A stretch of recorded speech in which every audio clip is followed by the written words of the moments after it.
Assalamualaikum warahmatullahi wabarakatuh. Perkenalkan, nama saya Hani Yuaningrum dari Program Studi Budidaya Perairan, Fakultas Perikanan dan Ilmu Kelautan, Universitas Brawijaya. Di sini saya akan menjelaskan proses terjadinya El Nino dan La Nina. Sebelum menjelaskan proses terjadinya El Nino dan La Nina, apa sih yang dimaksud dengan El Nino dan La Nina? Dan apa yang membedakan antara El Nino dan La Nina? El Nino adalah suatu kondisi fenomena alam karena memanasnya lautan Pasifik bagian timur, sehingga menyebabkan cuaca yang sangat panas, kekeringan, dan kebakaran hutan.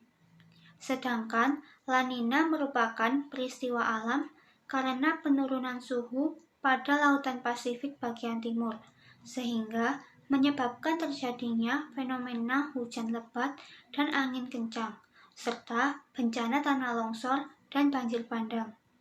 Di area sepanjang garis khatulistiwa bumi, terdapat pola aliran angin yang bergerak mengelilingi bumi dari arah timur ke arah barat. Arus angin ini dikenal dengan sebutan angin pasat. Angin pasat tidak hanya mengelilingi bumi dan mengirim angin sepoi-sepoi ke daratan, tetapi angin pasat juga menjadi salah satu penggerak air laut.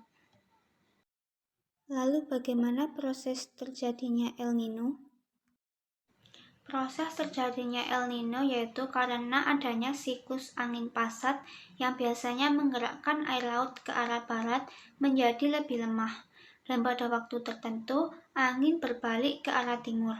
Kondisi ini yang menyebabkan air laut hangat bergerak ke arah timur menuju benua Amerika. Air laut hangat yang bergerak ke arah timur menyebabkan air laut dingin yang berada pada Samudra Pasifik bergerak naik ke atas untuk menggantikan posisi air hangat yang sudah bergerak menuju benua Amerika.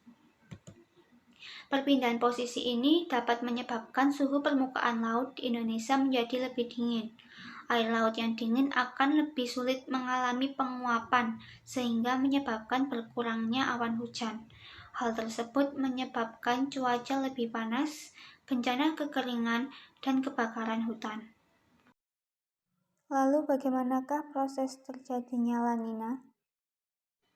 La Nina terjadi karena terpaparnya air laut di Samudra Pasifik yang sangat luas oleh sinar matahari dan menjadi air hangat.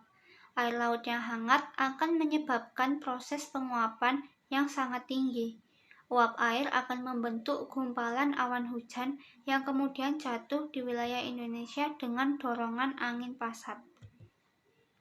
Kondisi cuaca dan iklim yang berubah-ubah dapat menyebabkan pola pergerakan angin pasat dan arus permukaan laut menjadi semakin kuat, yang dapat menyebabkan adanya perpindahan air hangat dari Samudra Pasifik.